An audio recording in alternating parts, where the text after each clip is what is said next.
र हेर्नुस् त यो कुलमान गएपछि बढ्या हो, चेक गर्नुस् न। सोशल मिडियाको तपाईँको स्क्रिन टाइम बढ्यो जस्तो लाग्यो। यो जुन यो एउटा चाहिँ के हुन्छ भने एउटा संवेदनशीलता पनि हुन्छ, यसलाई पनि म मान्छु। कोही घरमा नयाँ दुलैया आयो भने नयाँ दुलैया आउँदाखेरि संवेदनशील हुन्छ नि, अनि अलिक पुरानो भएपछि त्यसले गरेका गल्तीहरू त्यति देखिँदैन, तर नयाँ दुलैया आउँदाखेरि सानो सानो कुरा पनि देखिन्छ क्या, प्रष्ट देखिन्छ क्या, त्यसले फिल पनि हुन्छ है। यो त्यस्तै संवेदनशीलता हो भन्ने मलाई लाग्छ। यो किन पनि भनिरहेको छु भने यो पहिलोपल्ट भए पनि होइन क्या, त्यो दोस्रो पटक पनि भइरहेछ। म 77 सालमा आउँदाखेरि पनि पहिलो महिना चाहिँ अब लोड सेडिङ हुन्छ भने, तर पुस माघ फागुनमा लोड सेडिङ होइन, मैले सबस्टेसनको डाटा ल्याएर देखाएँ, इन्टरभ्यूमा देखाएँ। हेर्नुहोस् अघिल्लो वर्षको लोड सेडिङको ट्रिपिङ छ, यो सबस्टेसनको डाटा हो, मैले यसलाई लेख भनेर लेख्न लगाएको होइन। बेटर भएको छ भनेपछि अनि बिस्तारै मत्थर हुँदै गयो क्या, केही समयपछि हो रहेछ क्या अरे, यो त्यस्तो होइन रहेछ क्या अरे, यसले पनि गर्छ कि क्या हो भन्ने चाहिँ समाजमा एउटा विश्वास पैदा भएर गयो, त्यति बेलाको घटना हो। अहिले पनि यो संवेदनशीलता हो, म चाहिँ त्यसरी बुझ्छु। केही भयो कि त्यो एकपटक हुँदाखेरि धेरै पटक भयो जस्तो चाहिँ फिल हुने, यो नयाँ दुलैको भने जस्तै त्यो हो। यो प्रमाणले बोलोस् न। सोसल मिडियामा एट्याक दुनियाँ भइरहेको हुन्छ, त्यो सोसल मिडिया हेरेर त्यसमा 40,000वटा चाहिँ सोसल मिडियामा कन्टेन्ट आयो भनेर अघिल्लो पटक मलाई त्यो आरोप लगाएर चाहिँ हटाइयो। त्यो सोसल मिडिया काउन्ट कसरी हुन्छ, एल्गोरिदम हुन्छ, इत्यादि कुरा आफ्नो ठाउँमा छ। सोसल मिडिया भन्दा पनि प्रमाणले बोलोस्, यो मिटरिङ डाटाहरू छ, हेरौँ र त्यसलाई म देखाउँछु नि। अहिले देखाएँ त मैले मिटर डाटा, अब पछि फेरि त्यसलाई देखाउँला। यसले गलत देखाएछ भने मेरो कमजोरी रहेछ भनौँला, होइन भने यो एउटा चाहिँ नयाँ दुलैको संवेदनशीलता हो भन्ने नै बुझौँ। 63 सालमा त्यति बेला कार्यकारी निर्देशक अर्जुन बहादुर कार्की सरको पालामा एउटा श्वेतपत्र जारी भएको रहेछ र त्यस पछाडि अहिले हामीले श्वेतपत्र जारी गरिरहेका छौँ। र अहिले भने जस्तै वर्तमान अवस्थाको मानङ्कहरूमा पहुँच जुन भनिरहेका छौँ, त्यसमा घर संरचनाको आधारमा 91.41%, त्यस्तै परिवार सङ्ख्या, जनगणनाले भनेको परिवार सङ्ख्याको आधारमा 84.62% देखिएको छ। जम्मा हाम्रो ग्राहक सङ्ख्या 55,66,000 2081 माघ महिनासम्मको 55,66,000 रहेको छ। अब त्यस्तै उत्पादनको गणना हेर्दा जडित उत्पादन क्षमता 3,511 मेगावाट र त्यसमध्ये प्राधिकरणको आफ्नो क्षमता चाहिँ 661.57 मेगावाट रहेको छ। फागुन मसान्तसम्मको प्रणालीमा उपलब्ध 10,430 गिगावाट आवर मध्ये 8,665 आन्तरिक खपत र 1,765 गिगावाट आवर चाहिँ निर्यात भएको छ। तर यो अवधिमा 206 गिगावाट आवर चाहिँ इन्टरप्सन भएको छ। इन्टरप्सन भन्नाले ट्रिपिङ अथवा पार्सल लोड सेडिङ औद्योगिक क्षेत्रहरूमा भएकोलाई इन्टरप्सन मानेर ती अवरुद्ध भएको गिगावाट चाहिँ 206 गिगावाट आवर। 1 गिगावाट आवर भनेको 1000 मेगावाट आवर, अर्थात् 10 लाख युनिट। 1 गिगावाट आवर भनेको 10 लाख युनिट हुन्छ। जम्मा 206 गिगावाट आवर विद्युत अवरुद्ध भएको छ। 81 फागुन मसान्तसम्म आन्तरिक उच्चतम माग 2337 मेगावाट रहेको छ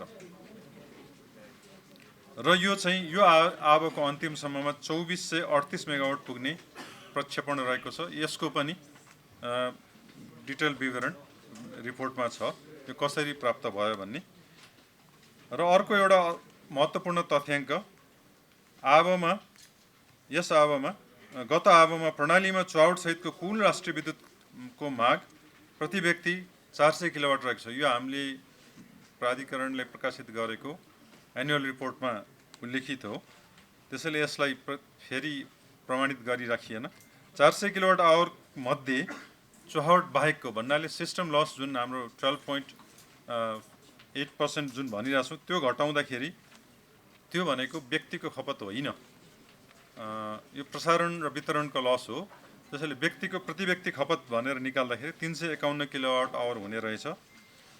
चुहावटमा हिसाब गर्दाखेरि 81 माघ, फागुनको डाटा सहितमा लिन अलिकति समय लाग्ने भएको कारणले माघसम्मको प्रसारण प्रणालीमा 3.38 र वितरण प्रणालीमा 9.21% रहेछ। त्यो दुईवटा जोड्दा 12.59 देखिन्छ।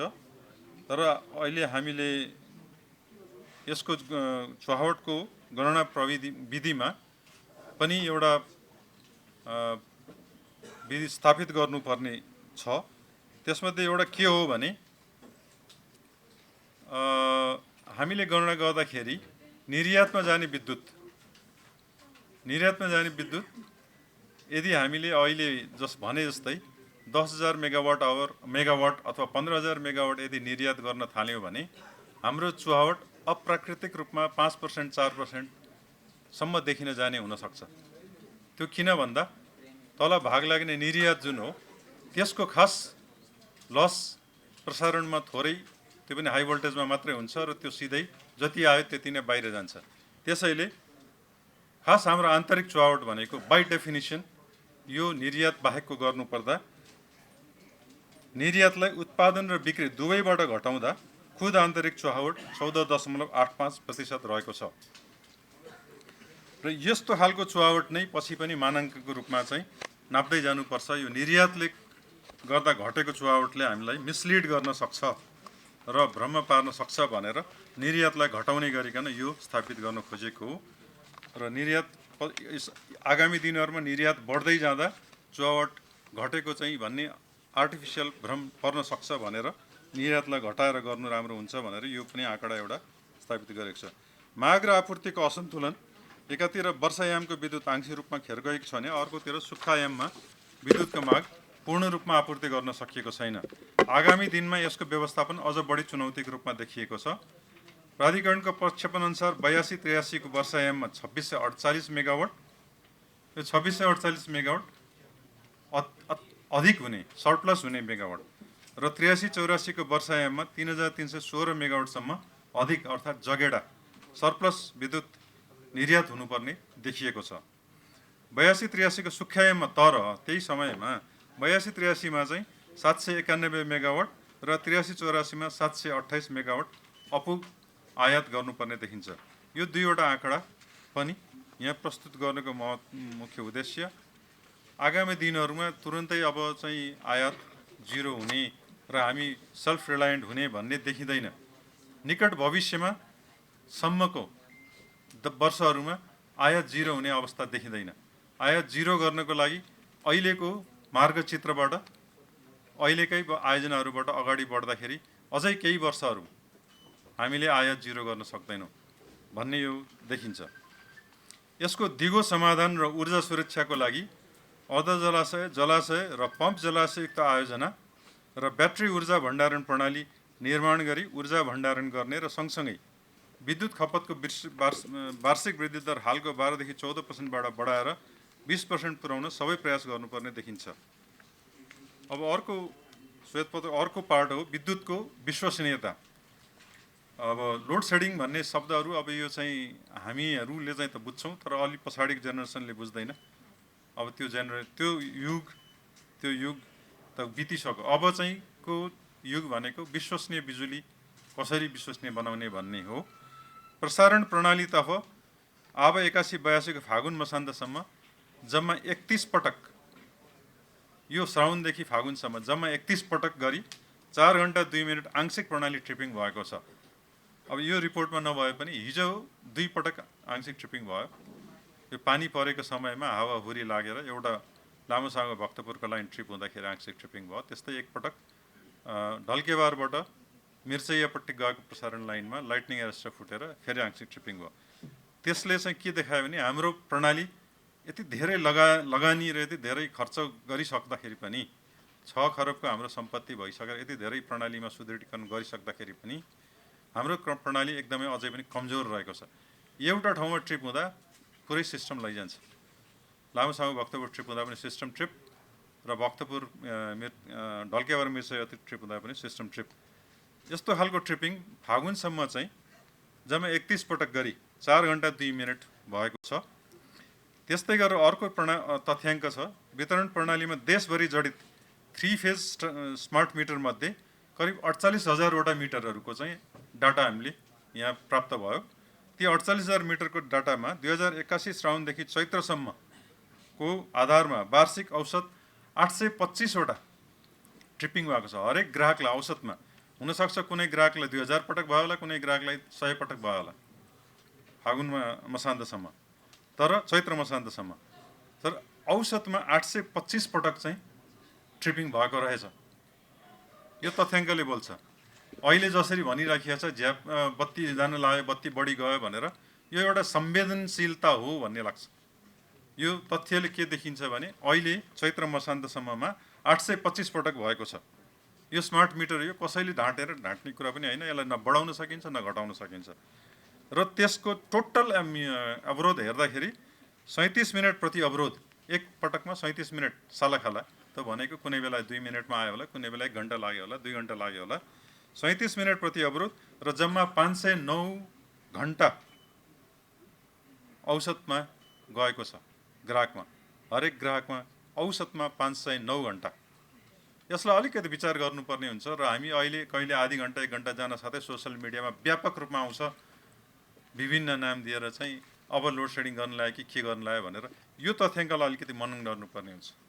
चैत्र मसान्तसम्मको डाटा हो यो, स्मार्ट मिटरको डाटा। यो अवरोध समयलाई क्रमशः कम गरिँदै लैजानेछ। विद्युतीय पूर्वाधार हामीले धेरै लगानी गरेका छौँ। अहिलेसम्मको यो 72 सालको ऊर्जा सङ्कट दशक घोषणा भइसकेपछि नेपाल सरकारले व्यापक रूपमा प्राधिकरण मार्फत लगानी गरेको छ। ऋण, सेयर र वैदेशिक लगानी प्रशस्तै प्राप्त भएको छ र त्यस हिसाबले हाम्रो टोटल सम्पत्ति अघि भनेपछि 6 खरब नागिसकेको छ। त्यति गर्दाखेरि पनि अहिले अझै पनि विक छ सिस्टम, जुन अहिलेको सिस्टम ट्रिपिङले देखाइरहेछ। अहिले कस्तो छ त भन्दा उच्च भोल्टेज सञ्जालतर्फ जम्मा 6745 सर्किट किलोमिटर लाइन बनिसकेको छ भने 13754 MVA 13754 MVA को औचित्य कहाँ देखिन्छ? हाम्रो सिस्टम 3115 मेगावाटको 3511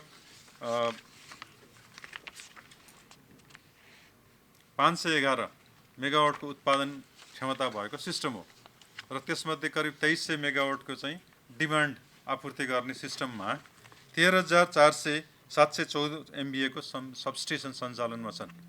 यसले एक प्रकारले यो सिस्टमको सबस्टेसन प्रणाली चाहिँ मजबुत छ, त्यहाँ राम्रै खर्च भएको रहेछ, तर प्रणाली नेटवर्क सञ्जाल चाहिँ विक रहेछ या केही ठाउँमा बलियो तर केही क्रिटिकल ठाउँहरूमा मिस छुटेको रहेछ। त्यसले गर्दा यो सिस्टम ट्रिपिङहरू भइरहेछ भन्ने यसले एउटा इन्डिकेट गर्छ। अब यो प्राविधिकको कुरालाई पनि मैले सर्वसाधारणले बुझ्ने गरी भन्नुपर्दा यसले यसरी देखाउँछ 2608 MVA क्षमताको 198 वटा र 33/11 माथिपट्टि 2129 सर्किट किलोमिटर चाहिँ अहिले निर्माणाधीन छ। 6700 बनिसकेको छ भने 2100 झन्डै 1/3 निर्माणाधीन छ। 6600 MVA सबस्टेसन निर्माणाधीन छन्। त्यस्तै अन्तर्देशीय cross border transmission line 1745 megawatt क्षमताको 224 सर्किट किलोमिटर सञ्चालनमा छन्। वितरण सञ्जालतर्फ जम्मै 3311,400 भोल्टको समेत गर्दा 2,10,317 सर्किट किलोमिटर छ। 2608 MVA क्षमताको 198 वटा वितरण सबस्टेसनहरू छन्। त्यस्तै निर्माणाधीन भूमिगत वितरण लाइनतर्फ एसटी भन्नाले 11 KB को 1320 किलोमिटर मध्ये 429 किलोमिटर चार्ज भएको छ, बाँकी चार्ज हुन बाँकी छ भन्नाले करिब 20% 30% करिब 30% चाहिँ चार्ज भएको छ सम्पूर्ण त्यो केबल मध्ये। एलटी केबल 1416 मध्ये 528 त्यो पनि करिब 30% चाहिँ चार्ज भएको छ, बाँकी 70% चार्ज हुन बाँकी रहेको छ। र यसरी यो दुईवटा जुन निर्माणाधीन छन्, व्यापक रूपमा हामीले निर्माणको कार्य अगाडि बढाएका छौँ आजको दिनमा। यो निर्माणाधीन कामहरूको जम्मी चाहिँ वित्तीय व्यवस्था गर्नुपर्ने, प्रसारण र वितरणमा 1 खर्ब 22 अर्ब वित्तीय व्यवस्था गर्नुपर्ने रहेछ। यो व्यवस्था ठेक्कापट्टा लागिसकेर यति व्यवस्था चाहिँ हामीले आगामी दिनहरूमा यो सम्पन्न हुँदै गर्दा भुक्तान गर्नुपर्ने रकम रहेको छ। विद्युत खरिद बिक्री हालसम्म 11185 मेगावाटको पिपिए भइसकेको छ। 12894 मेगावाटको पिपिएको लागि आवेदन प्राप्त भएको मध्ये 5478 मेगावाटको कनेक्सन एग्रिमेन्ट सम्पन्न भइसकेको छ। 960 मेगावाटको सोलर विद्युत आयोजना पिपी हुने क्रममा रहेको छ। अब निर्याततर्फ भन्दा भारतीय ऊर्जा एक्सचेन्जबाट 536 मेगावाट आइएक्स बजार मार्फत र बाइल्याट्रल कन्ट्र्याक्ट 5 वर्ष बाइल्याट्रल कन्ट्र्याक्टमा 235 मेगावाट र बिहार र युपीमा पिटिसी इन्डिया 132 केबी मार्फत 125 मेगावाट गरी 896 मेगावाट तथा बङ्गलादेशलाई 40 गरी 936 मेगावाट चाहिँ निर्यात गर्न अनुमति पाएको छ। 290 मेगावाट क्षमताका आयोजनाहरू अनुमतिको पर्खाइमा छन् र अरू पनि अब बिस्तारै हामीले अनुमतिको लागि थप पठाइरहेका छौँ।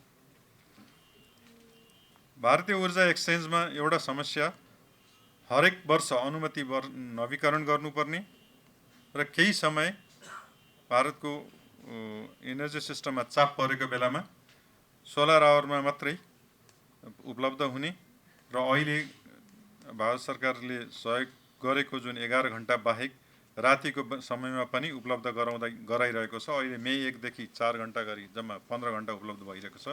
तर यस्तो खालको वर्षेनी नवीकरण गर्नुपर्ने भारतीय नीति भारतीय सीमासँग जोडिएका तर विद्युत सम्झौता नभएका देशहरूको लगानी भएको आयोजनालाई स्वीकार नगर्ने, त्यस्तै ढल्केबार मुजफ्फरपुरको 400 केबीमा कन्जेसन हुने आदि यस्ता समस्याहरू चाहिँ आगामी दिनमा हाम्रो चुनौतीको रूपमा रहेका छन्।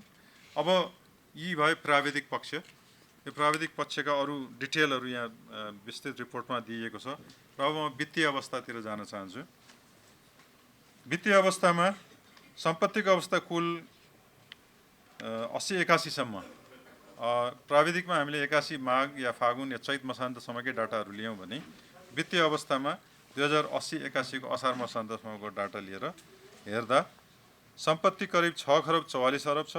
त्यसमध्ये स्थिर सम्पत्तिहरू 2 खरब 35 अरब छ र 2 खरब 20 अरबको बराबरको आयोजनाहरू निर्माणाधीन छन्। यी पछि निर्माण सकिएपछि सम्पत्तिमा परिवर्तन हुनेछन् र यी आयोजनाहरूलाई यथाशीघ्र सम्पन्न गरी प्रतिफल लिनुपर्नेछ। यो सँगै महालेखा परीक्षकको प्रतिवेदनमा औल्याइएका कुराहरू छन् केही कैफियतहरूमा, जस्तो नेविप्राको लामो समयदेखि सम्पत्तिको भौतिक परीक्षण नभएको भन्ने यो महालेखा परीक्षकको प्रतिवेदनमा औल्याएको छ।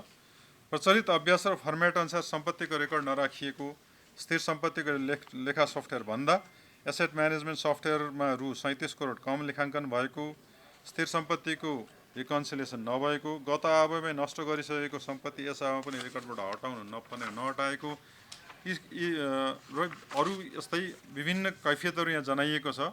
जग्गाको बारेमा स्थिर सम्पत्तिको ह्रास समायोजन 44 करोड गरेको तर सोको समायोजन संस्थाको स्थिर सम्पत्तिमा नगरेकोले संस्थाको यथार्थ सम्पत्ति कायम हुन नसकेको आदि यी कमेन्टहरू, जस्तै 1.5 अरबको CWIP भन्नाले क्यापिटल वर्क इन प्रोग्रेस निर्माणाधीन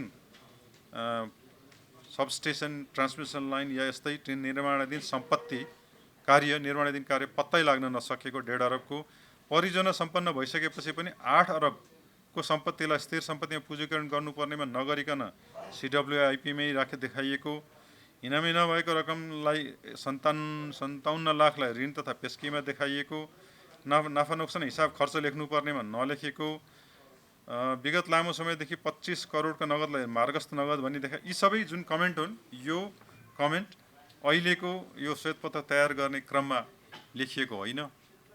त्यो यदि त्यसरी लेखियो भने त यो श्वेतपत्रको औचित्य र विश्वसनीयता जुन विश्वसनीयता कायम गर्ने भन्ने 4-5वटा आधारहरू मैले यो श्वेतपत्रमा लिएको छु। त्यो पछाडि भने त्यसमध्ये एउटा आधार भनेको श्वेतपत्रको विश्वसनीय तथ्याङ्क भन्ने छ, त्यसलाई कायम गर्न सक्दैनौँ। त्यसैले हामीले नयाँ तथ्याङ्क यसमा नलिकन महालेखा परीक्षकको प्रतिवेदनमा जे लेखेको छ त्यो हुबहु यहाँ राखेका छौँ, योसँग सम्बन्धित कुराहरू भनेर।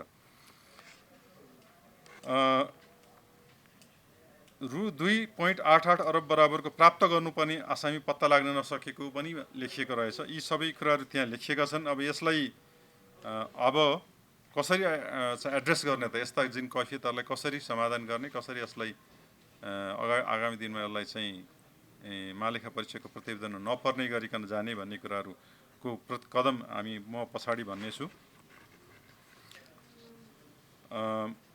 अनुसन्धान समितिले छानबिन गरी मौजदागमा कमी औल्याई समायोजन गर्नुपर्ने भनी यकिन गरेको साथ 41 करोड, इम्पेयरमेन्ट लस व्यवस्था गर्नुपर्ने रकम 3.34 करोड, नाफा नोक्सान हिसाब र मौजदातमा समायोजन नभएको, उपरोक्त बमोजिम महालेखा परीक्षकको प्रतिवेदनमा औल्याएको कैफियतहरूलाई संस्थागत सुशासन कायम गर्नका लागि आवश्यक भएकोले सो कैफियतहरूलाई आगामी दिनहरूमा समायोजन गर्दै लगिनेछ। नेपाल सरकारको प्राधिकरणमा सेयर लगानी जम्मा 2 खरब 6 अरब 74 करोड छ। सञ्चित नाफा 46 अरब 47 करोड र अन्य जगेडातर्फ 5 अरब 89 करोड गरी नेपाल सरकारको जम्मा इक्विटी रु 2 खरब 59 अरब 10 करोड रहेको छ। यो सम्पत्तितर्फ भयो भने अब दायित्वतर्फ भुक्तानी हुन बाँकी दायित्व चालु आबको फागुन मसान्तसम्म भएको ठेक्कापट्टा, यो भन्नाले यो ठेक्कापट्टा भइसकेको र बिल प्राप्त भइसकेको र बिललाई भुक्तानी हुन बाँकी रहेको, दिनहुँ बिल भुक्तानीको लागि आइरहेका हुन्छन्। एउटा ठुलो जत्था त्यही नै त्यसैमा र ब्याज ठोक्छौँ, दाबी ठोक्छौँ भन्दै चाहिँ धम्की दिइरहेका हुन्छन्। यो जम्मा बाँकी बिलहरूको परिमाण रु 11 अरब 61 करोड रहेको छ, जुन भुक्तानी दिन सकिएको छैन। किन दिन सकिएको छैन भन्दा प्राधिकरणको केन्द्रीय मौजदातमा, केन्द्रीय कोषको मौजदातमा जम्मा 10 अरब 10 करोड मध्ये मुद्दती खाता डलर र नेहरू मुद्दती खातामा 3 अरब 68 करोड, धरोटी खातामा 3 अरब 95 करोड, यी धरोटी र मुद्दती खाताहरूमा रहेको रकम निकालिन सकिएन। जम्मा 2 अरब 47 करोड चाहिँ चालु खातामा रहेछ, चलाउन सकिने। तर यो 2 अरब 47 करोड जुन दैनिक सञ्चालनको लागि न्यूनतम जगेडा हो प्राधिकरणको लागि, त्यसैले यसले यो रकम त्यो निर्माण कार्यको बिलमा भुक्तानी नगरी 10 अरब अल्पकालीन ऋण लिने प्रक्रिया अगाडि बढेको छ।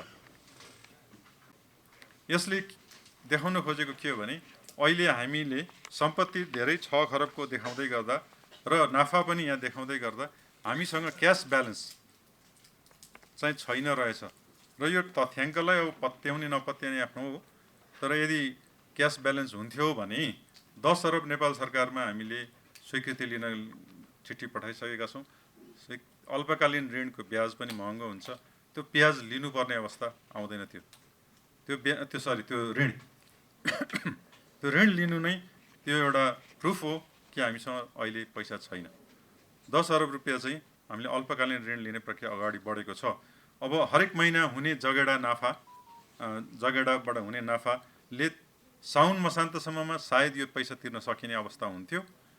तर साउन मसान्तसम्ममा त्यो निर्माणकारीहरूले, निर्माणकर्ता ठेकेदारहरूले पैसा नपाएर कार्य रोक्दाखेरि हामीलाई धेरै घाटा हुन्छ, निर्माण कार्य पछाडि पर्छ र त्यस हिसाबले हामीले ऋण तिरेर पनि यो भुक्तानी अहिले गरिदिन्छौँ र जहिले नाफाहरू सञ्चालन नाफाबाट जम्मा हुन्छ त्यति बेला त्यो ऋण तिरौँला भनेर यो ऋण लिन प्रक्रिया अगाडि बढेको हो। नेपाल सरकारलाई भुक्तानी गर्नुपर्ने ऋणको ब्याज रु 29 अरब र टनकपुर विद्युत जुन निःशुल्क पाइएको विद्युत बापत 3 अरब गरी रु 32.5 अरब दायित्व नेपाल सरकारलाई भुक्तानी गर्नुपर्ने बाँकी रहेको छ। ऋणको ब्याज हो, यो ऋण होइन, यो तिर्नुपर्ने दायित्व बाँकी रहेको छ। महालेखा परीक्षकको प्रतिवेदन यसमा पनि के रहेछ त यो सम्बन्धमा भने विभिन्न वित्तीय संस्थाले वित्तीय विवरणमा विभिन्न शीर्षकमा देखाएको दायित्व 1.5 अरब कसको दायित्व हो भनी यकिन गर्न नसकेको, रिकन्सिलेसन पनि गर्न नसकेको। 80-81 सम्म एक्चुअल भ्यालुएसन भन्नाले कर्मचारी तथा अन्य पेन्सनवालाहरूको लागि दिनुपर्ने एक्चुअल भ्यालुएसन अनुसार कर्मचारीलाई अवकाश भुक्तानी गर्दा दिनुपर्ने दायित्व 48.87 अरब रहेकोमा सो भुक्तानी गर्न संस्थाले रु 81 करोड मात्र रकम छुट्याएकोले 81 करोड 48 अरब 87 करोड मध्ये जम्मा 81 करोड छुट्यायो र बाँकी रकम 48 अरब कुन स्रोतबाट भुक्तानी गर्ने भन्ने संस्थासँग योजना नभएको। मैले बुझ्दा यो 48 अरबको रकम एक्चुअल भ्यालुएसन पनि हामीले लगानी गरेर गयौँ, आयोजनाहरूमा विभिन्नमा खर्च गरेर गऱ्यौँ र तर यो चाहिँ हामीले अब कसरी पुर्ताल गर्ने भन्ने चाहिँ संस्थासँग योजना नभएको भन्ने महालेखा परीक्षकको कैफियत देखियो। 62-63 देखि तिर्नुपर्ने दायित्व व्यवस्था अन्तर्गत रु 53 करोड वित्तीय विवरण देखाउँदै आएको, तर प्रचलित लेखामा वर्णन छ सो रकम तिर्न नपर्ने देखिएमा पुनर्लेखन गर्नुपर्ने भन्ने खालको कैफियतहरू महालेखा परीक्षकको देखियो।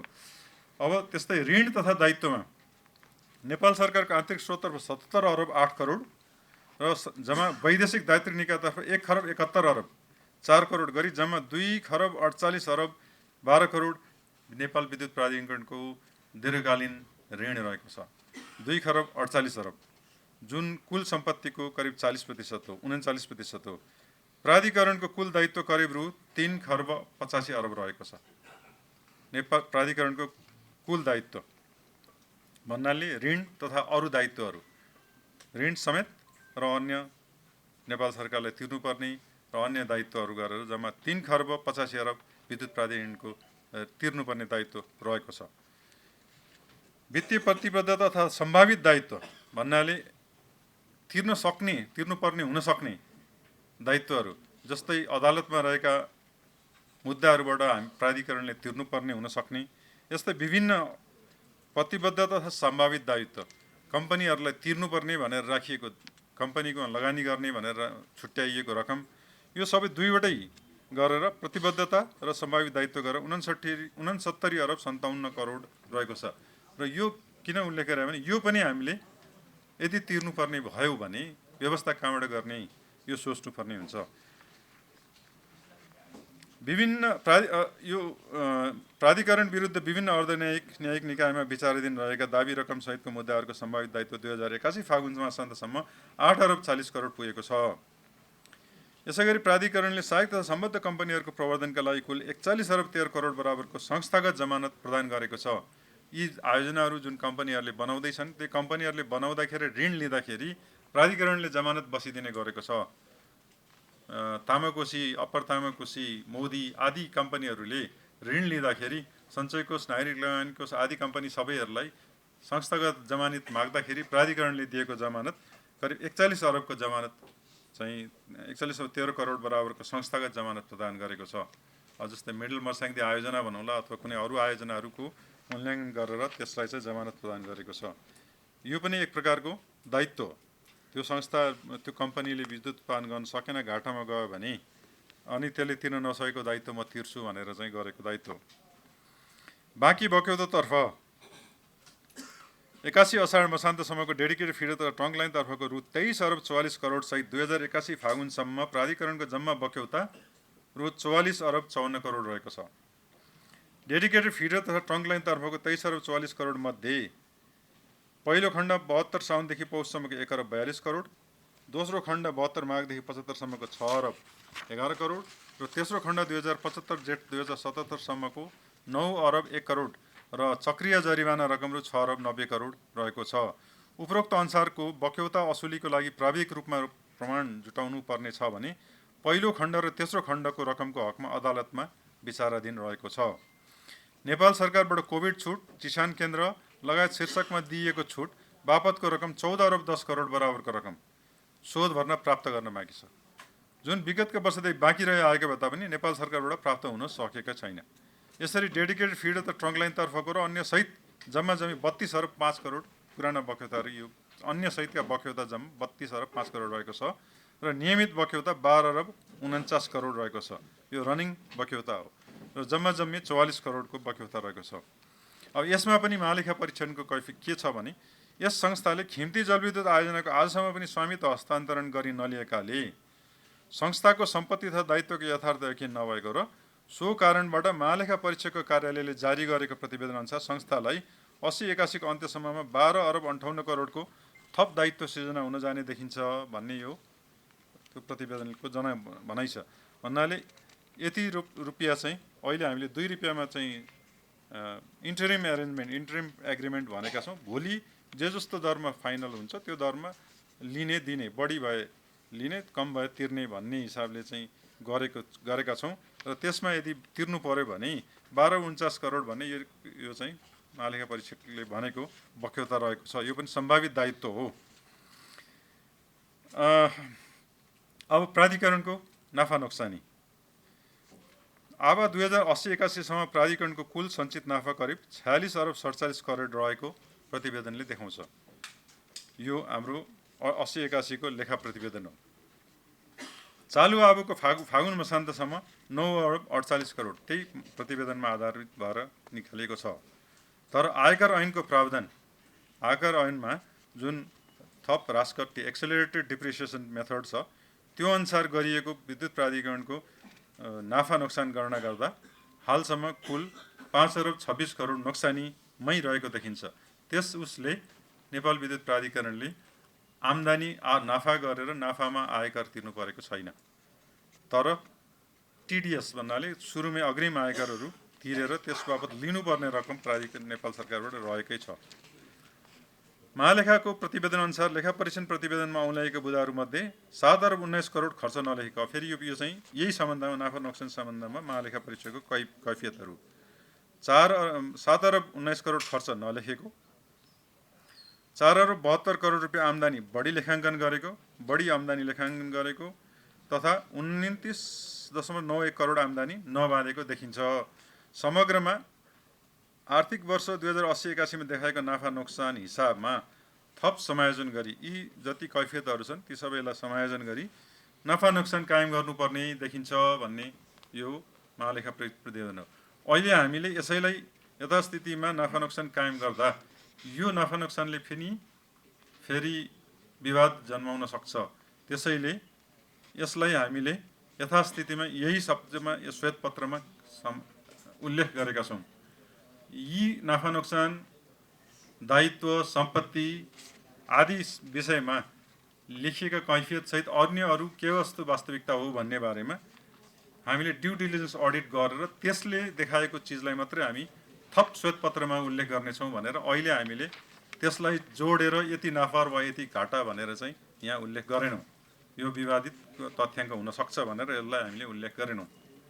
तर यसले के चाहिँ देखाएछ यो श्वेतपत्रले भने महालेखा प्रतिवेदनले यी चिजहरू समायोजन गर्नु भनेको छ है। जस्तै 7 अरब 19 करोड खर्च नलेखेको लेख्नुपर्ने, 4 अरब 72 करोड आम्दानी बढी लेखाङ्कन गरेको, बढी आम्दानी देखाएको तथा 29.91 करोड आम्दानी नबाँधेको, अब भएको आम्दानी नबाँधेको भनेर देखाइरहेछ।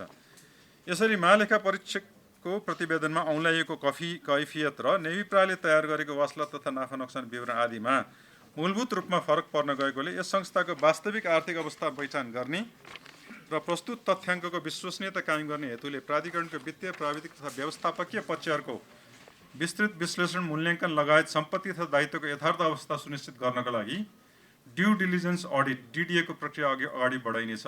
यस सम्बन्धमा नेपाल विद्युत प्राधिकरण सञ्चालक समितिले निर्णय गरिसकेको छ ड्यु डिलिजेन्स अडिट गर्ने भनेर। यसरी गरिएको ड्यु डिलिजेन्स अडिट डिडिए पश्चात प्राप्त वास्तविक वित्तीय विवरण सहितको प्रतिवेदन त्यस पछाडि मात्र यस श्वेतपत्रको अनुक्रम सिक्वेलको रूपमा यस श्वेतपत्रको अनुक्रममा जारी गरिनेछ। प्राधिकरणको आय र खर्च बजेट अब यो नाफा नोक्सान र दायित्व सम्पत्तिपछि तत्कालको क्यास फ्लो के छ त भन्नेमा 81-82 को लागि प्राधिकरणको प्रक्षेपित आय 1,79 अर्ब रहेको रहेछ। त्यसमध्ये स्वीकृत बजेट 81-82 को अहिले चलिरहेको वर्षको स्रोत आएको 1,79 अर्ब, स्वीकृत बजेट 2,28 अर्ब 77 करोड। उक्त अनुसार बजेट घाटा रु 29 अर्ब 75 करोड मध्ये 14 अर्ब 65 करोड नेपाल सरकारबाट विगत वर्षहरूको शोध भर्न पाउनुपर्ने, त्यसबाट बेहोर्ने, 8 अरब 26 करोड डेडिकेटेड फिडर र ट्रङ्क लाइनको बकायदा वसुलीबाट पाउने, त्यसबाट बेहोर्ने र बाँकी 10 अरब बराबरको ऋण पत्र जारी गरी परिपूर्ति गर्ने गरी बजेटमा नगद प्रवाहको अनुमान गरिएको थियो। साथै प्रक्षेपित आयमा विद्युत बिक्रीको अनुमान बढी राखिएको देखिन्छ। गत असोजको बाढीबाट विभिन्न उत्पादन केन्द्रमा भएको क्षति, जो असोज 12 को बाढीबाट, त्यसको कारणले निर्यात घटेको थियो। त्यो असोज कार्तिक निर्यातको समयमा निर्यात घटेको थियो, विशेष गरी अप्पर तामाकोसी र आन्तरिक बिक्री समेत कम हुन गएबाट वास्तविक बिक्रीमा करिब रु 18 अरब न्यून हुने देखिएको थियो। र यसरी स्वीकृत बजेटमा प्रस्तावित नगद प्रवाह जुन क्यास फ्लो छ त्यसको अनिश्चितता भन्नाले यी जुन अगाडि भनिएका नेपाल सरकारबाट पाउनुपर्ने शोध भर्ना, डेडिकेटेड फिडरको पैसा आउनुपर्ने, ऋण पत्र आदि कुराहरूको अनिश्चितताको बावजुद स्रोतभन्दा बढी निर्माण कार्य अघि बढेको र त्यसबाट हालको नगद सङ्कट उत्पन्न भएको देखिन्छ। जुन अहिले जुन भनियो 11 अरबको बिलहरू ठेक्कापट्टाको आएर बसिरहेको छ, दिनदिनै ढकढक्याउँछन्, तर दिनलाई हामी छौँ। अहिले पैसा नभएर हामी ऋण लिन गइरहेछौँ र यो नगद सङ्कट यही कारणले बढेको भन्ने देखिन्छ। नेपाल सरकारको सेयर तथा ऋण लगानीमा नेपाल सरकारको लगानीको बारेमा ऋण लगानी सञ्चालित विभिन्न आयोजनाहरूमा विनियोजित रकम निरन्तर घट्दो क्रममा रहेको छ। यो एउटा अब्जर्भेसन यहाँ पनि उल्लेख गर्न योग्य छ। नेपाल सरकारको ऋण तथा लगानी निरन्तर घट्दो रहेको छ। चालु अवधिमा नेपाल सरकारको आन्तरिक स्रोततर्फ विनियोजित 4 अरब 26 करोड विगत वर्षको तुलनामा अत्यन्त न्यून रहेको छ। योभन्दा अघिल्लो वर्ष 13 अरब, त्योभन्दा अघिल्लो वर्ष 20 अरब, यसरी भनेपछि हरेक वर्ष यो घटेको देखिन्छ अहिलेको दिनमा। र यो वर्ष जम्मा 4 अरब 26 करोड, त्यसमा पनि यस आबको फागुन मसान्तसम्म 4 अरब मध्ये पनि जम्मा 1 अरब 46 करोड मात्र प्राप्त भएको छ। प्राधिकरणबाट 14 अरब 53 करोड आयोजनाहरूमा खर्च भएको छ। 73-74 देखि हालसम्म करिब 59 अरब रकम सहायक तथा सम्बद्ध कम्पनीहरूमा लगानी भएको छ। सो यसरी चाहिँ हामीलाई अहिले स्रोतको क्रन्च बढ्दै गएको छ। हरेक अब यो वर्ष र अब आगामी वर्षहरूमा यो बढ्दै जाने देखिन्छ। गत वर्ष 13 अरब दिएको सरकारले यो वर्ष जम्मा 4 अरब 26 करोड दिएको छ। अब अन्तिममा कति थप्छ केही थपिदिएदेखि त्यसले अलिकति राहत हुन्थ्यो। अहिले यो अवस्था प्राधिकरणको वित्तीय रूपमा झन्डै भन्नुपर्दाखेरि अहिले खल्ती टाट पल्टेको अवस्थामा, यस्तो अवस्थामा नेपाल सरकारले ऊर्जा क्षेत्रमा गर्ने लगानी तत्काल प्रतिफल दिने लगानी क्षेत्र हो भन्ने बुझेर थप बजेट व्यवस्था गरिदिएको खण्डमा प्राधिकरणको सायद अलिकति रिलिफ हुने थियो। हामीले धेरै लगानी आय सहायक तथा सम्बद्ध कम्पनीहरूमा गरेका छौँ र धेरै ठेक्कापट्टाहरू अघि भने जस्तै अहिले गरेर त्यो निर्माणाधीन अवस्थामा छन्। तिनीहरू अहिले त 11 अरब आए, अरू बाँकी जुन आउँछन् कमिटमेन्ट 70 अरबको क्रिएट भएको छ, ती आए भने त्यसपछि के होला, विकराल अवस्था देखिन्छ।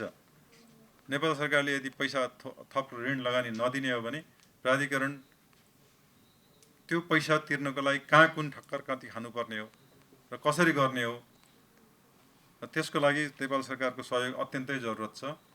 हामीले अहिले अल्पकालीन ऋण लिनलाई प्रोसेस गरेका छौँ। बिड बन्ड 20 अरबको लागि पनि प्रोसेस गरेका छौँ। अहिले भर्खरै हिजो मात्र एउटा पत्र आएको छ।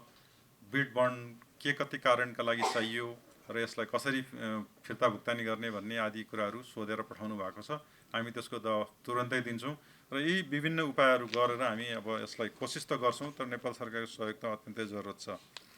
प्राधिकरणको विगत 4 वर्षको परिस्थिति हेर्दा औसतमा विद्युत बिक्रीबाट हुने आम्दानीको करिब 60% त विद्युत खरिदमै जाँदो रहेछ। 59% त विद्युत खरिदमै जाने रहेछ र यो अनुपात आगामी दिनहरूमा अझ बढ्दै जान्छ। किन भन्दाखेरि प्राधिकरणको आफ्नो अनुपात विगतमा 60, 50, 40 हुँदै अहिले 1/3 छ। अझै घट्दै गएपछि प्राधिकरणको बाँकी जति पनि विद्युत छ त्यो त खरिद गर्छौँ। त्यसले गर्दाखेरि हाम्रो खरिदको अनुपात अझै बढ्दै जान्छ। प्राइस एस्कालेसन छ, पिपिएहरूमा प्राइस एस्कालेसन छ, त्यस उसले पनि विद्युतको खरिद दर बढ्दै जान्छ। तर हाम्रो विद्युतको बिक्री दर चाहिँ करिब कन्स्ट्यान्ट रहेको छ। समायोजन 3 वर्ष अगाडि भए तापनि महसुल खास 73 सालदेखि मूलभूत रूपमा महसुल दर वृद्धि भएको छैन र अहिले 3 वर्षदेखि त्यसको रिभ्यू नै भएको छैन। त्यसको कारणले प्रतिफल रिटर्न अन एसेट्स एकदम न्यून रहेको छ र पुँजीगत खर्च जुटाउन कठिन भएको छ। अब यी समस्या र चुनौतीपछि अब भावी योजना के छन् त? यो निराशा मात्र होइन, आशाको कुराहरू के छन्, कसरी गर्ने? हामी एउटा वित्तीय व्यवस्था जुटाउने सधैँ प्रयास गर्दै जानेछौँ र त्यस सँगसँगै अब केही कार्यक्रमहरूमा प्राथमिकताहरू परिवर्तन गरेर पहिले जस्तो पैसा धेरै छैन हामीसँग भने एक पाइ एक पैसालाई हिसाब गरेर त्यसको सबैभन्दा बढी प्रतिफल आउने ठाउँमा खर्च गर्नुपर्ने छ र हामीले आफ्नो कम्मर पेटी कस्नुपर्ने समय आएको छ। प्रस्तुत चुनौतीहरूलाई क्रमशः निराकरण गर्दै प्राधिकरणको दिगो र मजबुत आर्थिक सुधार मार्फत ऊर्जा सुरक्षाको अवस्थालाई सुदृढ गर्दै विश्वसनीय विद्युत उपलब्ध गराउनु अहिलेको प्रमुख आवश्यकता रहेको छ। विश्वसनीय विद्युतको लागि ऊर्जा सुरक्षाको बन्दोबस्ती र विद्युतीय सञ्जालको सुदृढीकरण, यो दुईवटा व्यवस्था गर्नुपर्ने हुन्छ। एकातिर सप्लाईमा ऊर्जा सुरक्षाको व्यवस्था गर्नु पर्यो र डिस्ट्रिब्युसनमा नेटवर्कको स्ट्रेङ्थन गर्नु पर्यो। यसका लागि आगामी 5 वर्षभित्र बृहत लगानी अति आवश्यक छ। 28,500 मेगावाट 10 वर्षमा भन्दै गर्दा त्यो भनेको अहिलेको भन्दा जति अहिले लगानी गर्यौँ त्योभन्दा पनि अझ बृहत रूपमा गर्नुपर्ने हुन्छ। अहिले जति गरेका छौँ त्यसबाटै अहिले यो हाम्रो अवस्था छ भने अझ अगाडि कति लगानी गर्नुपर्ने हो, यसले यो श्वेतपत्रले यो देखाउन पनि खोजेको छ। ऊर्जा सुरक्षाका लागि निकट भविष्यमा नै ब्याट्री एनर्जी स्टोरेज सिस्टम र पम्प स्टोरेज प्लान्टको निर्माण कार्य अगाडि बढाइनेछ। यी स्टोरेज सिस्टमहरूको प्रतिफल दरको बारेमा विभिन्न टिका टिप्पणीहरू भएका छन्। हाम्रो अहिलेको अनुभवबाटै पनि देखिन्छ कि यसले तत्काल इमिडिएटली रिटर्न नदिए पनि यसको इन्डिरेक्ट प्रतिफल, इन्डिरेक्ट रिटर्न देखिन्छ। त्यसैले नै अहिले संसारभर, भारतमा पनि हेर्नुभयो भने पम्प स्टोरेजलाई अत्यधिक प्रोत्साहन दिइराखिएको छ। युरोप र अमेरिकामा अधिक बढी दिइराखिएको छ। यो क्लिन स्टोरेज सिस्टम हो भनेर। नेपालमा यसको रिकग्निसन नै भएको देखिँदैन। हाम्रो विद्युत ऐनमा यसको व्यवस्था छैन। प्रस्तावित विद्युत ऐनमा पनि यसको उल्लेखै देखिँदैन। धेरै पटक मैले विभिन्न संसदीय समितिहरूमा यसलाई ध्यानाकर्षण गराएको छु र ऊर्जा सुरक्षाको यो कन्सेप्ट नयाँ हुँदै होइन, धेरै पुरानो हो, तर यसलाई त्यति अगाडि महत्त्व दिएको देखिँदैन। यसलाई गर्नै पर्ने छ ऊर्जा सुरक्षाको लागि। र नेपालको लागि जहाँ नदी नाला वर्षातमा एकदम 3 गुणा बढी हुने र सुक्खामा 1/3 पनि नहुने गरेका नदी नाला छन्, त्यस्तोमा आधारित आयोजना प्रणालीमा त यो अत्यावश्यक नै हो, जसको इन्डस्ट्रियल लोड कम छ, डोमेस्टिक लोड बढी भएको हुनाले बिहान र बेलुका बेसरी बिजुली बढ्छ डिमान्ड, र दिउँसो र राति तल हुन्छ। त्यस्तो ठाउँमा यो यस्ता खालका ऊर्जा सुरक्षाको अपनाउन जरुरी छ। अब विश्वसनीय विद्युतको लागि वितरण फिडरमा auto recloser, smart load break switch जडान कार्य आगामी वर्षबाट सुरु गरिनेछ, जसबाट वितरण लाइनमा कुनै एक ठाउँमा अवरोध आउँदा अरू भागमा विद्युत सुचारू राख्ने व्यवस्था हुनेछ। मुख्य सहरहरूमा 100 केभी, सबै सहरहरूमा 100 केभीदेखि माथिका वितरण ट्रान्सफर्मरहरूमा स्मार्ट मिटर जडान गरिनेछ। र ट्रान्सफर्मरमा स्मार्ट मिटर जडान गर्दाखेरि ग्राहकहरूमा आउने विद्युत अवरोध सामूहिक रूपमा स्थान र प्रकृति तुरुन्तै पत्ता लाग्छ र शीघ्र समाधान गर्न सकिने भएबाट जुन विद्युतको विश्वसनीयता छ बढ्नेछ। त्यसको साथै हाल निर्माण भएको शिवचट्टारमा निर्माण भएको डिस्ट्रिब्युसन कन्ट्रोल सेन्टरलाई अब 24 घण्टा सञ्चालनमा ल्याउने व्यवस्था गरिनेछ, जसबाट नियन्त्रण र उपत्यकाको सप्लाईको नियन्त्रण र अनुगमन हुनेछ।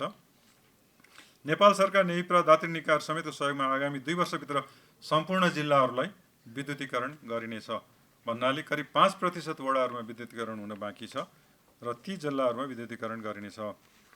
प्राधिकरण आफै वा सहायक कम्पनी मार्फत अप्पर अरुण 1063 मेगावाट, हामीले अप्पर अरुणलाई धेरै नै प्राथमिकता दिएको छौँ। यो हाम्रो गेम चेन्जर भनौँ या ट्रान्सफर्मेटिभ भनौँ, यो आयोजना हो र यसलाई कुनै पनि बहानामा रोक्ने र रोक्न दिइने छैन।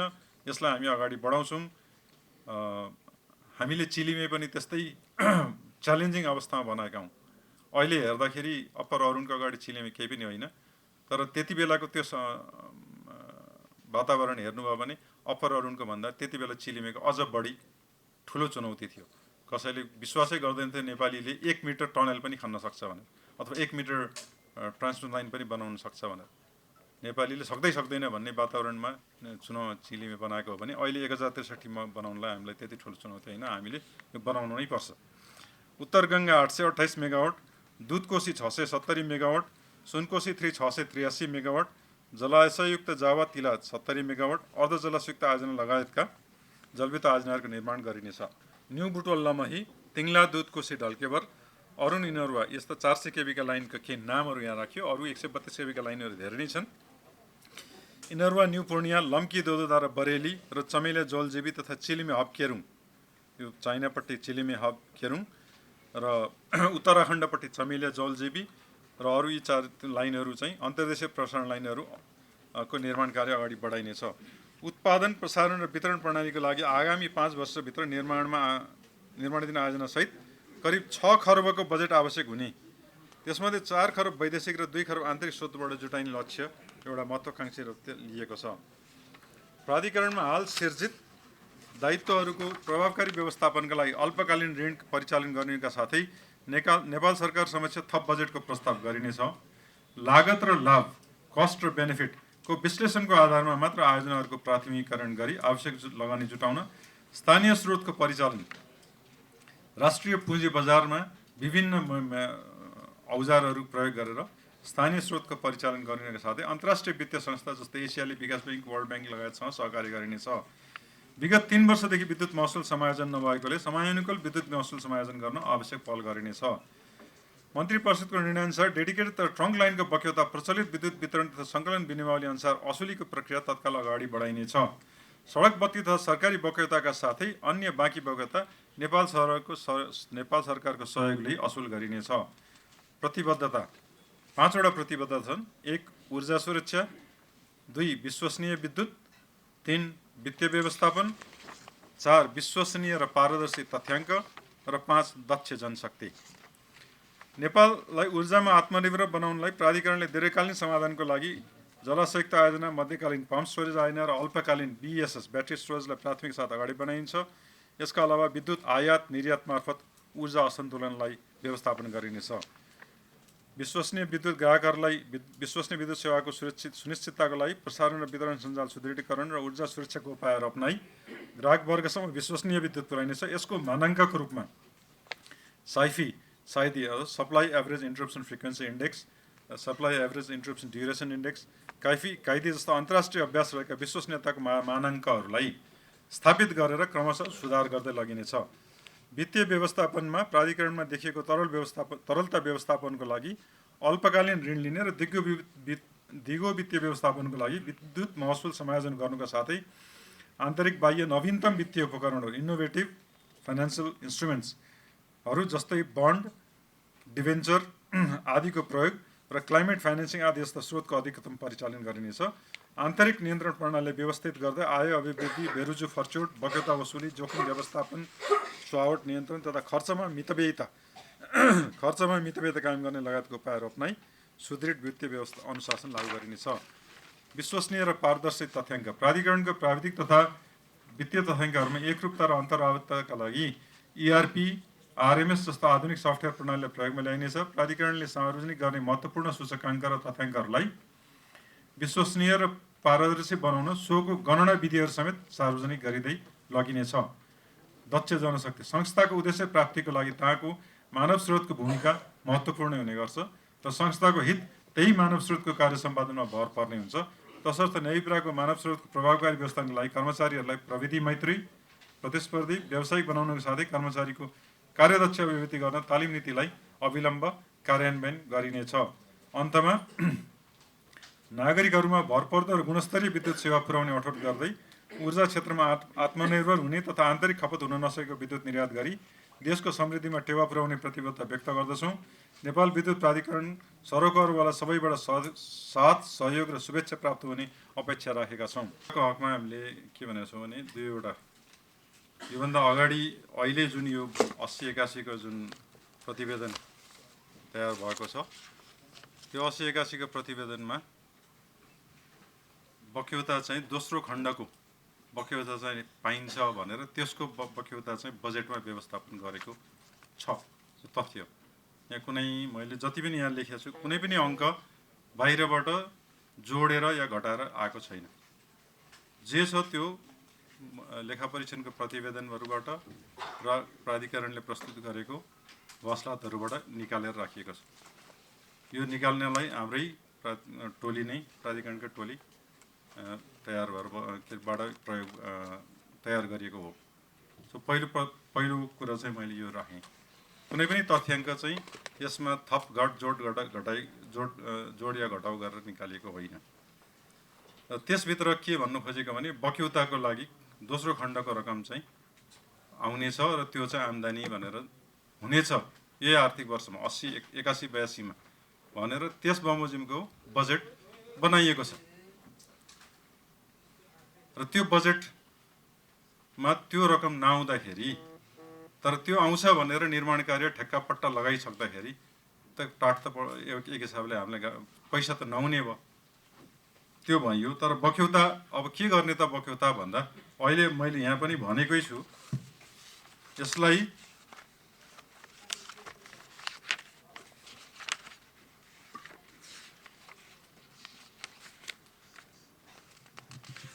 यहाँ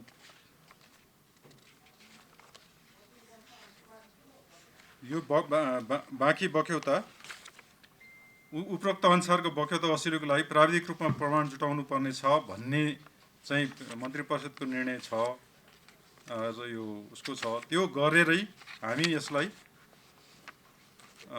वसुल उपर गर्नेतिर लाग्छौँ। तर के हो त प्रमाणित प्राविधिक प्रमाण भन्ने कुरा चाहिँ त्यो पुनरावलोकनमा गएपछि पुनरावलोकन समितिले निर्णय गर्नेछ।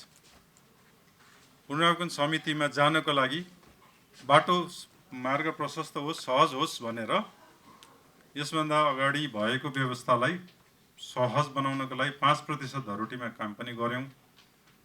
त्यस पछाडि त्यो धरोटी पनि ठुलो रकम भएको हुनाले त्यसको ब्याङ्क ग्यारेन्टी मात्र राखी पुग्छ भनेर त्यो पनि राखेर हामीले व्यवस्था गऱ्यौँ।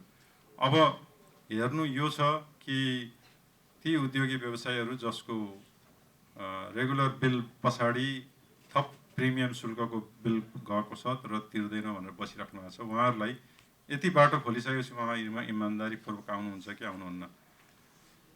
हामीले उहाँलाई के पनि भनेका छौँ भने आउनुभयो भने हामी पुनरावलोकन मार्फतबाट यसलाई इमान्दारीपूर्वक प्रमाणहरू जुटाएर यसलाई निराकरण गर्नेछौँ।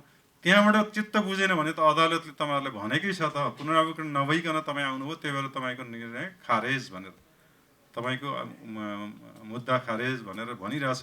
तपाईँ पुनरावलोकनपछि जानुहोस्, अदालतले जे भन्छ त्यसपछि त त्यो हामीलाई पनि शिरोधार्य छ। त्यसैले आउनुहोस् भनेका छौँ र त्यसरी नै हामी चाहिँ बक्यौता वसुलतिर लाग्छौँ। अब कति वसुल हुन्छ त्यो 23 अरब मध्ये टोटल बाँकी बक्यौता 44 अरब मध्ये 23 अरब त्यसरी बक्यौता डेडिकेटेडको हो भने बाँकी 14 अरब जस्तो नेपाल सरकारकोबाट लिनुपर्ने अनि सडक बत्तीको छ नि। अब उहाँले भन्नुभयो दिनेशजीले यो चाहिँ होइन कसले भन्नुभयो होइन, मैले टिभीमा त्यो पुरानो बक्यौता हो, तर त्यसलाई यहाँ अहिले बजेटमा त्यो प्राप्त हुन्छ भनेर राखिएको छ। यसलाई हामीले यहाँ रिकगनाइज गरेका छौँ कि यो कन्टिन्जेन्ट लायबिलिटी हो, यो सम्भावित दायित्व जोखिम हो, यो जोखिम हो, नउठ्न सक्छ, उठेन भने हाम्रो वित्तीय व्यवस्था अझै खराब हुन्छ भनेर यहाँ उल्लेख गर्दैछौँ। त्यसलाई हामीले नोक्सान पनि भनेका छैनौँ। त्यो नोक्सान भन्नु पनि अहिले प्रोफेसनल अनेस्टी हुँदैन, व्यावसायिक इमान्दारिता हुँदैन, त्यसैले यसलाई नोक्सान भनेनौँ, तर सम्भावित जोखिम हो यो। नेपाल सरकारबाट पाउनुपर्ने 14 अरब, स्ट्रिट लाइट बाबत कति 7 अरब स्ट्रिट लाइटको रकम छ, यो सबै चाहिँ जोखिमहरू हुन्। हामीसँग भएको पैसाले निर्माण गर्न पुगेको छैन, प्रशस्त लिनुपर्ने छ, तर लिनुपर्ने पाइराखेका छैनौँ।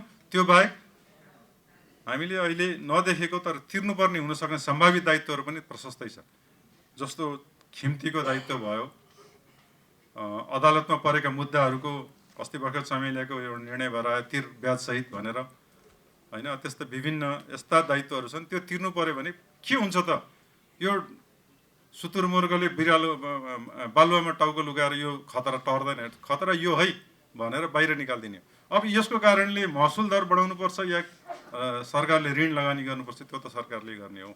हामीले महसुल दर बढाउने होइन, सरकारले ऋण लगानी गरोस्, हामी त्यो ऋण तिर्छौँ भन्ने हो।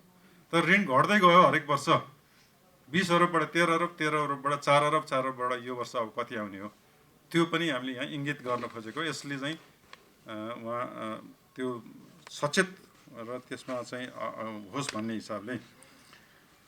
त्यसपछि निर्यातमा अहिले 936 मेगावाटको अनुमति पाइएको हो, अहिले नि भनिसक्यो।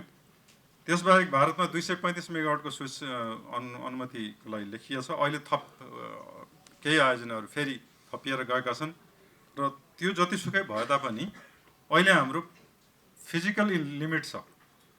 ढल्केबार मुजफ्फरपुर लाइनको म्याक्सिमम क्यापासिटी 1000 मेगावाट हो। त्यसमा रिलायबिलिटी मार्जिन राख्ने भने हामीले पुरै 1000 मेगावाट त्यहाँ चाहिँ दिन सक्दैनौँ। त्यसबाहेक अरू के हो त ट्रान्समिसन भन्दा यो 132 केबीमा केही समय चाहिँ हामीले अलि लिमिटेड रूपमा 132 केबीमा पनि दिन सक्छौँ, यही हो हाम्रो लिमिट। तर अहिले अनुमति पाएर पनि दिने बाटोहरू छैन, त्यो एउटा चुनौती हो। तर आगामी दिनमा के छ त अवस्था भन्दाखेरि सीतामढी ढल्केबार प्रसारण लाइनको नेपालको जनकपुर साइड, सीतामढी नेपाल साइडमा करिब 2 किलोमिटर लाइन चाहिँ तार तान्न नसकेर अड्किएको छ। त्यसमा त्यो सल्भ भयो भने त्यहाँबाट अर्को 1000 मेगावाट थपिन्छ र 2वटा प्यारलल लाइन भएको हिसाबले त्यो अझ त्योभन्दा पनि बढी मेगावाट चाहिँ त्यही 2वटा ट्रान्समिसन लाइनबाट निर्यात गर्न सकिन्छ। 2000 मेगावाटभन्दा बढी निर्यात गर्न सकिन्छ। त्यो अवस्था आयो भने त्यसपछि हामीले आयोजनाको विद्युत निर्यात गर्न सक्छौँ। तेस्रो Dhalkebar Muzaffarpur line Gorakhpur Muzaffarpur line, Gorakhpur Butwal line India साइडमा धेरै निर्माण भइसक्यो, 70% निर्माण भयो भन्ने हामीले सुनेका छौँ। नेपाल साइडमा केही अवरोध आएका छ, विशेष गरी एमसिसीको अहिले अनिश्चितताले गर्दा त्यसलाई यथाशीघ्र चिरेर एमसिसीको अनिश्चिततालाई हामीले चिरेर हामी आफ्नो प्राधिकरणले दिने भनेर कबुल गरेको रकमबाटै त्यो 18 किलोमिटर लाइन कम्प्लिट गर्छौँ। र त्यस पछाडि सबस्टेसन नबनेकै अवस्थामा पनि हामी पहिले जसरी मलाई अहिले याद छ ढल्केबार मुजफ्फरपुर लाइन बनाउने बेलामा पनि म त्यो कमिटीमा थिएँ, त्यसलाई प्रस्ताव गर्ने त्यसलाई अगाडि बढाउने बेलामा पनि विभिन्न तहमा 10 तह 9 तह आफ्नो तहमा विभिन्न समयमा संलग्न थिएँ र त्यसलाई 132 मा सञ्चालन गर्नुपर्छ भनेर गर्दाखेरिको नीतिगत निर्णयहरू अलि अनौठो अलि अस्वाभाविक तरिकाले त्यति बेला निर्णयहरू गरिएको थियो। ती निर्णयहरूको पनि म एउटा सहभागी विटनेस हो र अहिले पनि हामी त्यसरी नै गर्छौँ गोरखपुर बुटवल लाइनको लागि। र त्यो बन्यो भने अर्को 1000 मेगावाट त्यहाँबाट स्लो गर्न सक्छौँ। त्यसो गरेर हामी व्यवस्था गर्दै जान सक्छौँ निर्यातको हकमा।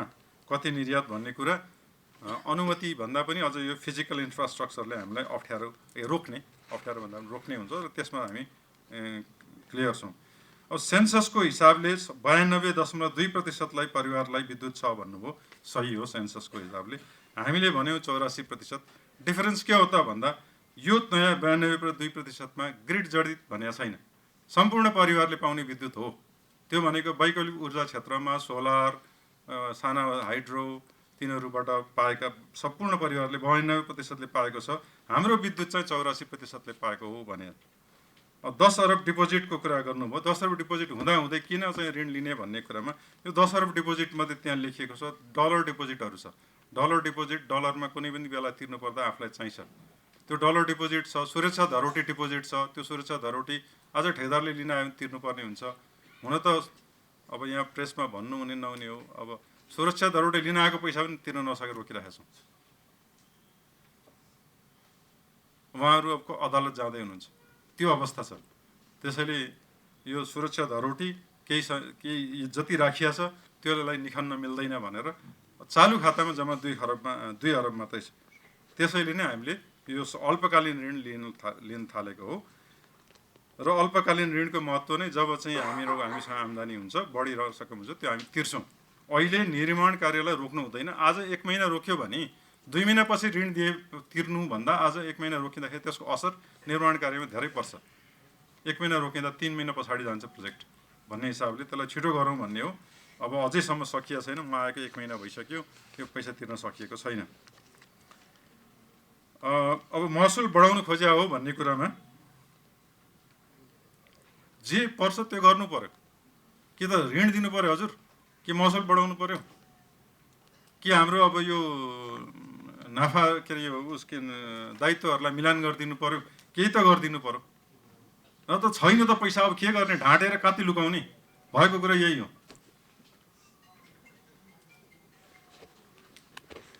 महसुल बढाउँदाखेरि बरु गरिब वर्गलाई त अहिले पनि अझ झन् छुट दिने भनेर हामीले अस्ति निर्णय गरेछौँ। सेवा शुल्कमा 50% छुट दिने भनेर। त्यसपछि क्षमता अनुसार सोसियल सामाजिक न्याय समन्यायको सिद्धान्त अनुसार तिर्न सक्ने क्षमता र उसले उपयोग गर्ने विद्युतको उपयोगिता, युटिलिटी अफ एनर्जी र उसको क्यापेसिटी, सोसल इक्विटी। मैले मेरो टिमलाई भनिसकेको छु, इलेक्ट्रिसिटी प्राइसिङ पढेको जानेको मान्छेलाई बोलाउनुहोस् र हामीले पहिले विगतमा गरेको जस्तो चाहिँ एआरसी ट्यारिफ नगरौँ। त्यो सिद्धान्तहरूलाई बरु हामी क्लास लिउँ र त्यो संसार फेरि पठाउँ, ताकि इआरसीले पनि पढोस् हाम्रोबाट कि के प्राइसिङ गर्ने हो भनेर। र अब चाहिँ प्राइसिङ गर्दाखेरि ठ्याक्कै नबढ्ला, केही ठाउँमा बढ्ला, केही ठाउँमा घट्ला, र त्यो सिद्धान्त अनुसार के आम्दानी चाहिँ बढ्नै पर्यो है। यसमा चाहिँ म ढाँट्दिनँ, लाज पनि मान्दिनँ। धराशायी हुन लाग्यो हो भन्ने कुरामा चाहिँ सम्पत्ति हाम्रो 6 खरब छ, त्यो पनि एउटा नोटेबल चिज हो। सम्पत्ति 6 खरब छ, 3 खरब दायित्व हो, त्यो त अरू सम्भावित दायित्वहरू हुन्। हाम्रो बासलतले भनेको, अब यहाँ हाम्रो तीर्थजीले भन्नु होला, 6 खरब सम्पत्ति हो, 3 खरब दायित्व हो। त्यसमध्ये 2 खरब चाहन्छन् नेपाल सरकारलाई तिर्नुपर्ने ऋण हो, दीर्घकालीन ऋणहरू हुन्, र बाँकी अरू अन्य दायित्वहरू हुन्। ती सबै गरेर 3 खरब चान्चुन हाम्रो दायित्व हो, 6 खरब सम्पत्ति हो। त्यसले गर्दा हामी पोजिटिभमा छौँ। त्यसैले धराशायी हुन लागेको भन्ने त होइन, त्यो त कतै होइन। त्यो गलत सन्देश पनि नजाओस्। अवकाश कोषको दायित्व भन्ने कुरामा चाहिँ अहिले अवकाश कोष हामीले सञ्चालन गरेको प्रयोग गरेर त्यसको अवकाशमा भएको पैसा पनि त्यसै ब्याङ्कमा 6% 7% ब्याजमा राख्नुभन्दा अहिले हामीलाई निर्माण गर्नलाई चाहिएको छ भनेर निर्माण कार्यमा लगायौँ। तर महालेखाले के भने त्यो कसरी फिर्ता गर्छस् त, खै त्यो लेखेको भन्ने कुरा सोधे हो। अहिले हामीले त्यो सुरक्षा धरोटेलाई निखन्यौँ भनौँ न। एक प्रकारले ती चाहिँ एक्चुअरियल रेस्पोन्सिबिलिटिजहरूको पैसाहरू चाहिँ हामीले प्रयोग गऱ्यौँ। अब जहिले हामी त्यसबाट जम्मा गर्न सक्छौँ, सञ्चित हुन्छ, जगेडा रहन्छ, त्यति बेला तिरौँला भन्ने छ। तर यो पनि एउटा रिस्क चाहिँ हो, यो डेफिनेटली एउटा रिस्क हो। भएको एउटा निखनी राखेको हुन्छ नि, अप्ठ्यारो गाह्रो साह्रो पर्दा राख्ने सम्पत्ति हुन्छ, त्यो सम्पत्ति पनि हामीले अहिले सकिएको अवस्थामा प्रयोग गरिसक्यौँ। सम्पत्ति त हामीले धेरै बढायौँ 6 खरबको, तर यो अवस्था चाहिँ हो हाम्रो वास्तविक। अब यो मैले बुझेको यति हो। यसमा अलिकति बढी अब चार्टर एकाउन्टेन्ट हुनुहुन्छ, उहाँहरूले प्रश्न पारिदिनुहुन्छ होला। प्रश्न त यति नै जस्तो लाग्यो। अहिले यति धेरै अधिकांश जगेडा हुँदैछ, फेरि पिपिए के हुन्छ भन्ने अलिकति इन्डिकेसन जस्तो लाग्यो।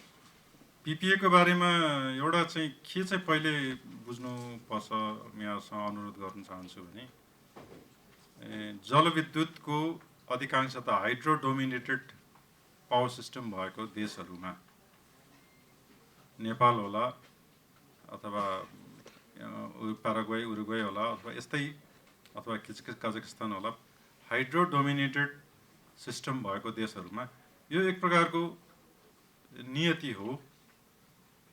त्यो यदि प्रपरली गरेनौँ भने त्यो नियति के हो भने साइकल्स अफ डेफिसिट र सरप्लस चलिरहन्छ। हामीले हाम्रै इतिहास हेऱ्यौँ भने पनि यो साइकल अफ डेफिसिट चलेको 50औं वर्षको अनुभवमा हेर्न सकिन्छ। सम्झना गर्न सक्नुहुन्छ, यहाँ 50 वर्ष नआएका कतिजना हुनुहुन्छ। त्रिशुली आउँदाखेरि त म भर्खर जन्मेर 1-2 वर्षको थिएँ होला, तर मलाई सुनाउँथेँ, त्यो सिनियरहरूले सुनाउनु, हिटर किनेर दिने सित्तैमा। त्यो बिजुली बढी भयो, हिटर बाल्नुहोस्, माटाका हिटरमा त्यो कोइल कतिलाई देख्नु पनि भएको छैन होला, त्यो आउँथ्यो। अनि त्यो जली बस्थ्यो, फेरि तन्कायो, फेरि जोड्यो। त्यो माटाको हिटरहरू बाँडिया थियो, नेपाल विद्युत कर्पोरेसन भन्ने हुन्थ्यो त्यति बेला। र त्यसको 3-4 वर्षपछि फेरि पुगेन। मर्स्याङ्दी आयो, त्यस्तै गरेर बढी भयो, तर मर्स्याङ्दी आएको 1 वर्षमा फेरि पुगेन। त्यसपछि कालीगण्डकी आयो, फेरि त्यो आयो, ल विद्युत बाल्नुहोस्। यो बिचमा फेरि के भयो, कोठाबाट बाहिर जाँदा बत्ती निभाउनुहोस् भन्ने विद्युत एडभर्टिजमेन्ट पनि गरियो। अनि पछि फेरि कालीगण्डकी आयो, फेरि बढी भयो। त्यसपछि केही लामो समयसम्म बढी विद्युत कम भयो। र अहिले बिस्तारै अब के भइरहेछ भने ससाना विद्युतहरू जोडिएर अहिले विद्युत अब अलिक बढी हुने अवस्था आएको छ। तर यो विद्युत बढी भयो भनेर रोकियो भने 4-5 वर्षमा फेरि विद्युतको नराम्रो सङ्कट आउन सक्छ। यो इतिहासले सिकाएको चिज हो। र यसमा अहिले तत्कालको प्रेसर सोचेर यदि रोकियो भने यो पछाडि गएर फेरि यसको यो सङ्कट यो साइकल चक्र दोहोरिन्छ, यो हाइड्रो साइकल भनेर त्यस हिसाबले अहिले तत्कालै देखिए पनि हाम्रो विद्युतको माग त वृद्धि भइ नै रहन्छ र गर्नु पनि पर्छ र ऊर्जाबाट समृद्धितर्फ भन्ने नारा दिँदै गर्दाखेरि यो चाहिन्छ भनेर यसलाई अगाडि बढाउनु पर्ने नै छ। यसमा अहिले नेपाल सरकारले यो त्यही अस्तिको बोर्ड के अरे पुस मागतिर होला, यो क्याबिनेटबाट 28,500 मेगावाट पुर्याउने 2035 सम्म भन्यो र त्यो निर्णय अनुसार सञ्चालक समितिको बोर्डले कनेक्सन एग्रिमेन्ट भइसकेका करिब 4,800 मेगावाटहरूको त्यसमध्येमा करिब 2700-2800 मेगावाट चाहिँ विद्युत प्राधिकरण र नेपाल सरकारका संस्थाहरूको आयोजनाहरू, अप्पर अरुण एक्लै 1065 मेगावाट छ। त्यस्तै अरू आयोजनाहरूको पिपिए त्यसमा कनेक्सन एग्रिमेन्टहरू पर्खेर बसेकाहरू 2800 मेगावाट छन् भने बाँकी अरू चाहिँ पिपिएहरू छन्। त्यसैले यो पिपिए रोक्नु या त्यसले गर्यो भने त्यो साइकल दोहोरिन्छ भन्ने कुरा चाहिँ एउटा हो। तर त्यो सँगसँगै यसले गरेको च्यालेन्ज चाहिँ कहाँ भने यो दुईतिरको चेपुवामा विद्युत प्राधिकरण परेछ। एकातिर यो उत्पादनलाई बढाउँदै जानुपर्ने छ, तर हाम्रो नदीको प्रकृति यस्तो छ, जाडो महिना पुग्दैन, गर्मी महिना बढी हुन्छ। त्यसलाई ब्यालेन्स गर्ने र अनि ट्रान्समिसन डिस्ट्रिब्युसनमा लगानी गर्नलाई पैसा चाहिएछ, पैसा सुक्दै गइरहेछ। यो यो यो हो यथार्थ, यो हो, यो प्रब्लम हामीले बुझ्नुपर्नेछ। सञ्चित नाफा चाहिँ यो त्यहाँनिर देखाइएको जुन ऊ हो त्यो सञ्चित नाफा 46 अरब भनेकै छ, तर त्यसबाहेक मलेप प्रतिवेदनले देखाएको कुराहरूलाई मात्र त्यहाँ उल्लेख गरेको, त्यो गलत होइन, त्यो सही हो नि त। त्यसले के भनेको छ भने यी कुराहरू, यी नोक्सानहरू खै व्यवस्था गरेको हो भने हो, त्यो व्यवस्था गर्नु पर्यो भने। तर त्यसको मतलब यो होइन कि सञ्चित नाफा चाहिँ अब 0 भयो भन्ने होइन, त्यो तपाईँले अलि राम्ररी पढ्नुहोस्, तपाईँले बाँडिसकेको छ भने त्यो होइन। तर यी नोक्सानहरू व्यवस्था गर्नु, नोक्सान व्यवस्था नगर्दाखेरि गलत तथ्याङ्क गयो भन्ने मात्रै हो। त्यसैले अहिले 9 अरब देखाइरहेको छ भने यी जबै सबै नोक्सान व्यवस्था गर्ने हो भने एउटा तथ्याङ्क त के देखाइएको थियो भने यो वर्ष नै हामी 1 अरब नाफामा होइन नोक्सानमा हुन्छौँ भनेर। तर त्यो तथ्याङ्क एउटा एज्युम्सन हो, यो चिजहरू नोक्सानहरू चाहिँ हामीले तिर्नु परेको खण्डमा भनेर निकालेको। त्यसैले त्यो चिजलाई चाहिँ मैले यहाँ राखिनँ, त त्यसले एउटा सम्भाव्य सिनेरियो, पोसिबल सिनेरियो चाहिँ देखाएको मात्रै हो। नाफा त त्यो कायम नै छ, लेखिएकै छ। अब अघिल्लो कार्यकालमा झुटा विवरणको जोड घटाउ भन्ने कुरामा चाहिँ त्यो जुन विवरण छ त्यो कुनै पनि विवरण त्यसबाट झुटो भनेर निकालेको छैन, त्यो विवरण त्यहाँ छ। त्यहाँ विवरणमा कुनै कुरा ट्रिट गरिएन भनेको, त्यो नोक्सान हुन सक्ने चिजहरूलाई नोक्सान हुने भनेर त्यहाँ देखाइएन, त्यो कार्पेट पनि गयो, त्यति मात्रै भन्यो। त्यसमा गलत तथ्याङ्क ल्यायो भने त्यो त तपाईँले भन्नुभएको जस्तो सजायभागी हुन्छ, तर गलत तथ्याङ्क ल्याइएन, तर कतिपय चिज देखाइएन भन्ने कुरा, त्यति मात्र हो। र अब अन्तिममा चाहिँ जुन बक्यौता विधि छ, बक्यौता विधि चाहिँ एउटा च्यालेन्ज नै हो। म अघिल्लोपल्ट 77 सालमा आउँदा पनि कोसिस गरेको थिएँ कि एउटा कन्फिडेन्समा लिएर त्यसपछि उहाँहरू आउनुहुन्छ होला भनेर। योपालि पनि आउन साथै उहाँहरूलाई बोलायो र उहाँहरूले पनि भन्नुभयो, 2 पटक हामीलाई बोलायो, 2 पटक तपाईँले बोलाउनु भयो हो, पहिलोपल्ट पनि तपाईँले बोलाउँदा आयौँ, अहिले पनि तपाईँले बोलाउँदा आयौँ भन्ने एउटा वातावरण क्रिएट गर्न खोजेको। अब त्यो वातावरण क्रिएट गरेर करिब 4 हप्ता हुन लाग्यो। अहिलेसम्म नआउँदाखेरि एउटा संशय त पक्कै हुन्छ, यो किन हो भन्ने। अब दोस्रो होइन, ठिक छ, उहाँहरूको आफ्नो पनि त क्राइटेरिया होला नि, केही भने होला नि। अब हामीले आफ्नो तर्फबाट अरू प्रेसरहरू लगाउनु पर्ने हुन्छ। एउटा त डन्डा हो, त्यो डन्डा चाहिँ अहिले नियमित विद्युत नियमन आयोगले त्यसलाई छेकेको छ भने अर्को चाहिँ मैले के विश्वास गर्छु भने अर्को चाहिँ गाजर हो, क्यारोट एन्ड स्टिक। त्यो क्यारोटको रूपमा चाहिँ हामीले अहिले के गरेका छौँ भने विद्युत बक्यौता बाँकी नभएका ग्राहकहरूलाई सम्मान गर्ने, उहाँहरूलाई सुविधा दिने र उहाँहरूलाई बेटर अझ त्योभन्दा बेटर रिलायबल सप्लाई दिने। त्यो सप्लाई बक्यौता भएकाहरूले पाउँदैन, त्यो एउटा क्यारोट हो।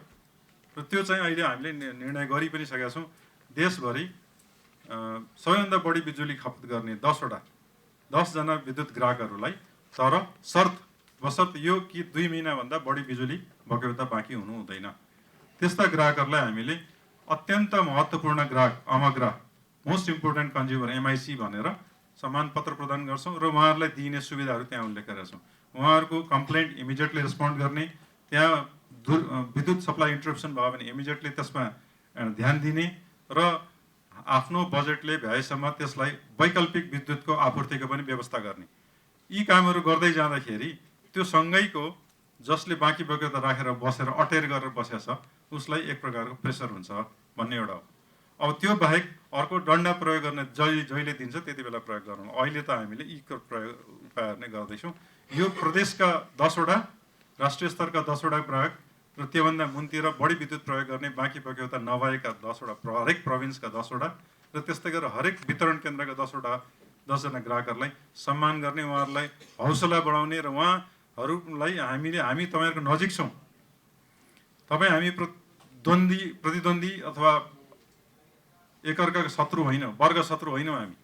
हामी एउटै बोटमा छौँ। तपाईँले बढी विद्युत खपत गर्नु भने मेरो आम्दानी बढ्छ, म स्वस्थ भयो भने तपाईँले मैले बढी विद्युत दिन सक्छु र राम्रो विद्युत दिन सक्छु।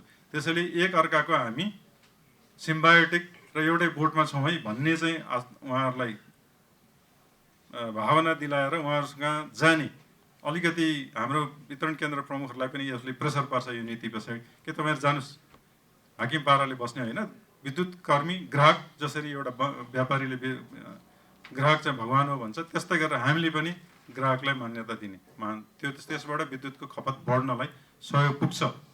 उहाँहरूले विद्युतको विश्वसनीयता बढ्ने आश्वासन पाएपछि त्यो अनुसार चाहिँ विद्युत बढाउनुहुन्छ भन्ने सोचमा हामीले यो नीति ल्याएका छौँ। यो क्यारेट प्रयोग गर्छौँ।